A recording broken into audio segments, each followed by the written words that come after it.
thousands of pieces. Plus, take an extra 15% off all blue tag items. The latest styles, the very best prices. Beautiful rooms begin at Belfort Furniture, Washington's premier furniture mall. Good morning, America, making history. Donald J. Trump just hours away from becoming the 45th president of the United States. A lot of people didn't give us much of a chance, but we understood what was happening. Political outsider, billionaire businessman, reality TV star, now about to take the highest office in the land after the most stunning political upset in American history. Trump, the future First Lady, and their family arriving in Washington, a whirlwind 24 hours before being sworn in. Thousands turning out at the Lincoln Memorial for the inaugural concert. The president-elect singing along and joined by his family and close friends for a black tie gala overnight. These are people who work hard, but no longer have a voice. I am your voice. After a hard-fought campaign, the peaceful transition of power from President Obama happens today. And we're live every step of the way, from the White House to the Capitol to the parade. This morning, the Trump family live, our powerhouse political team covering every angle. America is back, bigger and better and stronger than ever before. Right now on GMA. Live from Washington, D.C., this is a special edition of GMA, the inauguration of Donald J. Trump. Good morning, America. Welcome to the Capitol. That is a shot of Washington, D.C. right now. The sun just coming up over the Capitol. In just a few short hours, Donald J. Trump will take the oath, become the 45th president of the United States.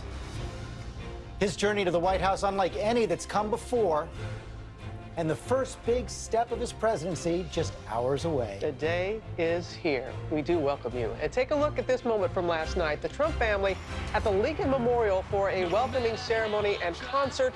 The president-elect addressing the crowd and telling them you're not forgotten anymore. As far as the Trump family, they are at the Blair House at this moment, the president's guest house right now, and they are preparing for their big day ahead. And it all starts in just about an hour. The traditional church service at St. John's, that is the president's church. From there, they go to the White House for tea and coffee with the Obamas. Then the president and the man who will succeed him share a few moments alone on that ride to the Capitol for the swearing in. Safe to say it's a full day. Hundreds of thousands of people already gathering. Millions are expected to watch and witness the event today. We have team coverage of this historic day all across our nation's capital, and our chief White House correspondent, John Carl, is going to start us off. Good morning, John. Good morning, Robin. Well, here on the west side of the Capitol, the crowds have already started to assemble. Lots of those iconic red Make America Great Again caps. And if you look over here, that's where it'll all take place in just a few hours. Donald Trump, the ultimate outsider, the most improbable candidate ever to win the presidency, will take the oath of office as the 45th president of the United States.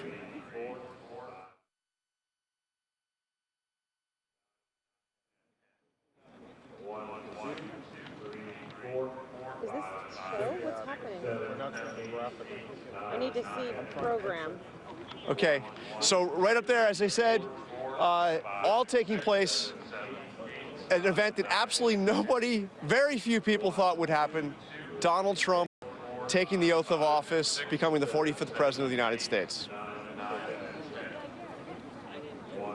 Okay, let's take it back right now. We're going to talk to Donald Trump Jr., Okay. the president's son, the president's oldest son. He is in Blair House right now. Congratulations, Don. Tell us what's going on inside there this morning.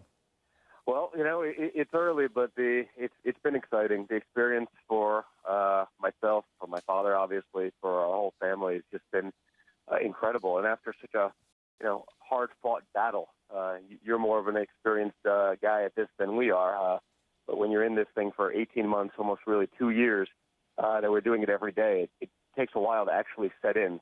And coming in yesterday, going to Arlington, standing on the steps of the Lincoln Memorial, it really all set in for the family. It was very special. And Don, I do remember what it was like to be inside Blair House 25 years ago. Right now, give us a sense of the scene inside there this morning. How's your dad doing? Yeah, he's doing great. I mean, he'll always be doing well. I mean, he's just excited to do this. He's amazed and thrilled that the American people entrusted him, to take this country in a different direction, and to bring it forward and to do things and give them that voice that he mentioned last night that has been gone for so long. So it's just truly incredible. Did he stay up late working on the speech? Well, listen, I think he's been working on that for quite some time. I mean, he's been working on that just to get it right, understanding the magnitude of that situation, and really, how that would really start off his entire presidency. So he spent a lot of time with that, and I think now it's about execution. And we saw him hit some of the themes yesterday at the Lincoln Memorial. What is the one big thing you think he hopes to get across after he takes that oath and speaks to the world? Well, listen, I think, after a campaign like this one, I mean, I think it's that he's going to be the president for all Americans. It's not for a select few. It's not for some sort of special group. It's for every single American, each and every one of us. And I'm glad he made that point last night. He's been making that point a long time. I don't think it gets the coverage that it deserves. He's been saying that for quite some time. But this is about, one country and all of its people. And that's what he's going to do. And he's going to do a phenomenal job at it. You mentioned the hard-fought campaign. And I remember well the look on the president's face when he first met with President Obama in the Oval Office the day after the election. What kind of changes have you seen in your father as he prepares to accept the power, to accept the mantle of the presidency? Well, listen, I saw this sort of evolve throughout the campaign. I mean, because there's one thing to be out there and talking, but there's another thing when you see, those Americans that he's talking about that haven't had a voice, those Americans who've watched their American dream shift abroad, those Americans who've been through so many things, and you're meeting them and you're seeing them face to face, George, day in and day out. For 18 months, you wouldn't be human if that didn't affect you. I mean, so I think it drives home the gravity of the situation. It drives home the importance of the office and what he can accomplish there and for how many people he can accomplish it. Relative to all the other amazing things that he's been able to do in his life. And he's had a remarkable life. But relative to all of those things, nothing could be more important than that for him. And, just understanding that magnitude and watching that evolution bit by bit over the 18 months, 2 years of this race, it's been incredible. Is he a little nervous? Listen, he's not a guy that gets nervous all that easy, but I imagine if you're going to be nervous, this is probably the pretty big stage to be. But I think he's one of those rare types that he can harness that energy and usually turn it into a positive. So I see him usually do better under pressure than any other way. I can't imagine anybody not being nervous. So what about all this for you? I was told this morning you've never even been to the White House before. You've got a young family, 5 little kids. You're going to be running a huge business. This has been an incredible journey. What impact has it had on you? Oh, very much the same. I mean, I got to see so much of what I was just talking about myself on the campaign trail. I mean, certainly Eric and I think, and Ivanka, we've been in every small town in this country. We've met so many incredible people. I mean, people, that have journeyed from all parts of the country to be able to be here to watch this event. I mean, just literally actually seeing some of them along the way and running into them here now. It's really overwhelming, and I'm not a person that tends to look at those things that way, and it's truly special when you think of the significance and the history. I mean, we're in Blair House right now and thinking about and looking at the walls and all the things that happened here and the people who'd stayed here and the major decisions that have been made here, and that's before we even get into the White House. It's like something I've never felt before. Donald Trump Jr., congratulations. The journey has only just begun. Thank you very much, George. Thank you. And I remember when Donald Jr. and Eric joined us in Iowa for the caucus. And you think about Ben, and you think about all that has happened to get them to. Incredible. It is. But now we're going to go to the steps of the U.S. Capitol, where in just a few hours, Donald Trump will be sworn in. Final preparations are underway, and ABC's Cecilia Vega is here. Cecilia, not long from now, Supreme Court Justice, members of Congress, and other dignitaries will be on that platform. Who can we expect to be sitting alongside the president-elect? Robin, it is going to be packed up here, and all of those people that you just mentioned got one of these. I've got the invitation here. This is what they had to receive to get here today. I also want to show you else, this map. Wait until you see where everybody is seated and how close Donald Trump and Hillary Clinton will be today. Of course, all eyes on her as well. Donald Trump right there in the front, of course. Melania Trump right behind that podium where he will be taking that oath of office. And behind him, the entire Trump family. This is a family affair out here. Even Barron, of course, their young son will be here. Across the aisle from them, Robin, it's just a matter of feet across that aisle, a section of former presidents, of course. Outgoing administration, the Obamas, First Lady Michelle Obama, and next to them, the Bidens, Vice President Biden and his wife, Jill. And then all eyes, I should mention also George W. Bush and Laura Bush, of course, will be here as well. But I want to get back to Hillary Clinton and Bill Clinton because they will be there. The last time Hillary Clinton and Donald Trump came face to face, Robin, was just a couple of weeks before Election Day. And we all know, George and Robin, what happened after that. Here we are today. We are here today. All right, Cecilia, thank you. Okay, let's bring in Kellyanne Conway. She, of course, is Donald Trump's senior advisor. And last night, he gave her a big shout-out at the gala. There is no den she will not go into. When my men are petrified to go on a certain network, I say, Kellyanne, would you do it? Absolutely, no problem. Then she gets on and she just destroys them. So anyway, thank you, baby. Thank you. And Kellyanne Conway joins us now. Big day for you in so many ways. Kellyanne, happy birthday. Thank you, George. 50 feels fabulous. Perfect president. I mean, perfect gift in the president. But I really want to echo what Don Jr. said. The enormity of today, the responsibility and the gravity that comes with being the president of the United States. And I think the humility that really comes to any man who's held this office. When we hear "Hail to the Chief" today, it'll all become much more real, the fact that he's the next president of the United States. And we did also hear from Don Jr. that he hopes in that inaugural address to really reach out to those who may not have supported him. And he'll do that, George. I've been in part of those sessions, and this is a beautifully written, powerfully delivered speech today. It's elegant, it's brief, but I think for Donald Trump, it really is a continuation of what he promised to do in those wee hours of election night on November 9th, when he said, "I want to be the president of all Americans, including those who didn't vote for me."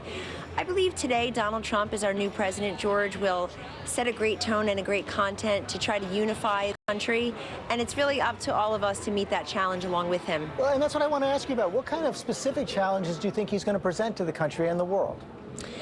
Well, he's going to give an address that will be heard probably by billions of people around the world. He will talk about that. He'll also make very clear that America comes first. He wants to protect the American worker, American interests. That should not surprise anyone. But at the same time, he really wants to continue, I think, the goodwill and the benevolence that he's been shown by President Obama and First Lady Michelle Obama and the Bidens in this transition period. We have been very blessed and very happy with the treatment that we've received and the help that we've received from the President and the First Lady and their senior team. I think that this country deserves that. Donald Trump didn't divide the country, but he has a wonderful opportunity to start to heal and unify the country. And he will also begin to take actions today, preparing to sign some executive orders. Can you give us some sense of how significant those will be?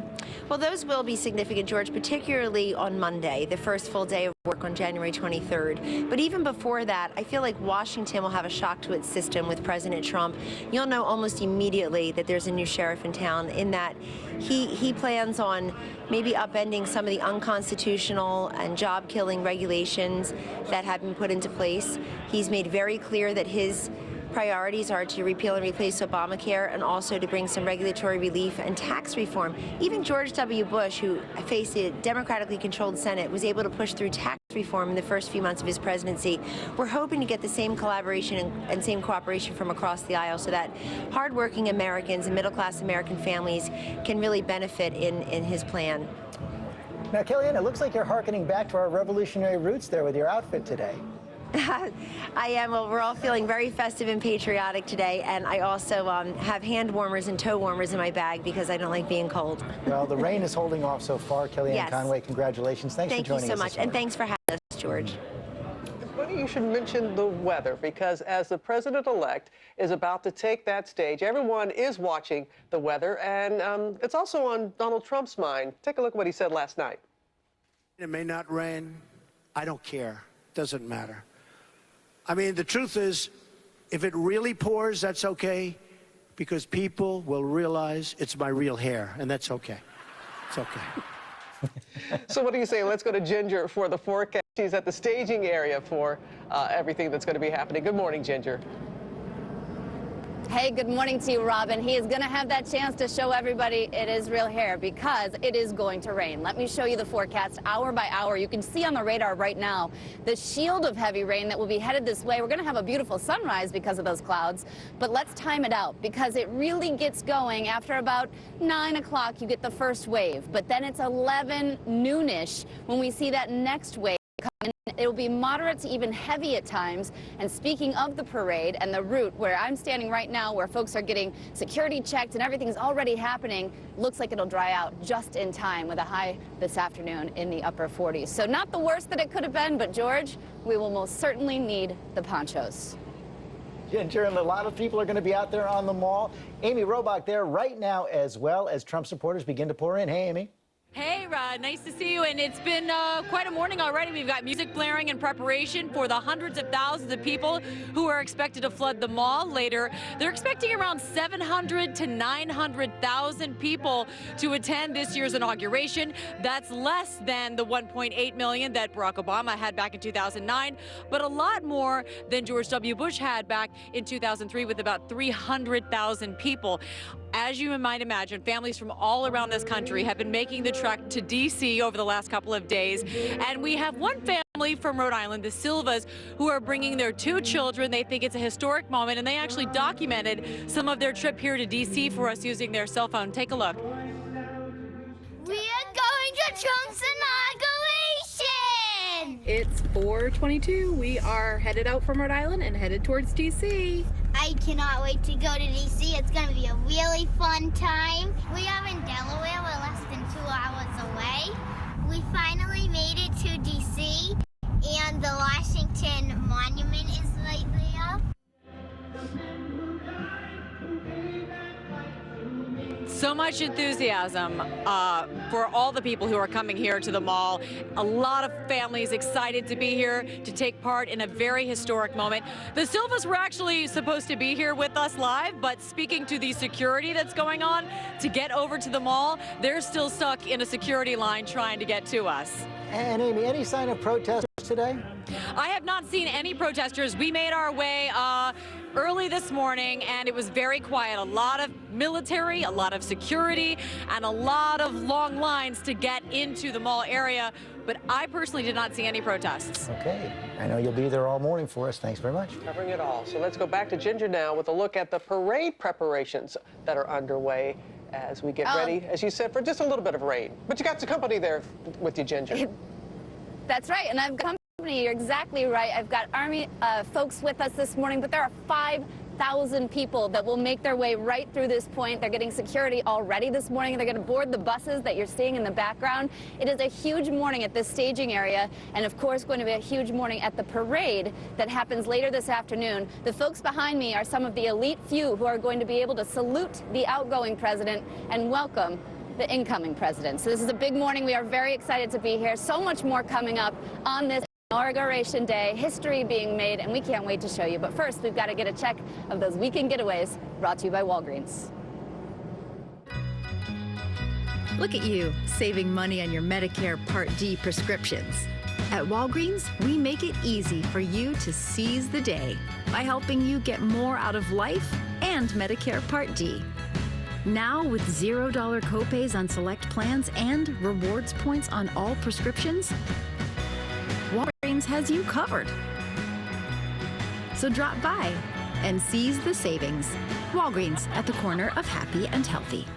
Well, we will have some wet weather for this 58th inauguration, but temperatures will be higher than what we typically see this time of year, going up to about 47 to 48 degrees between noon and about 3 p.m. when the parade kicks off. Now, for all of the events taking place, again, some wet weather will be around even when the rain ends around 3-4 o'clock. Still, it's drizzle and showers for the overnight parties taking place for the balls. Right now, windswept rain expected Monday morning, the high 51. And we have to say we are so grateful for your service on behalf of everyone this morning, especially this long day you're about to pull. with the rain, because this is all you've got. You're not doing umbrellas. That's what they were just telling me. So a big day ahead. Can't wait to bring you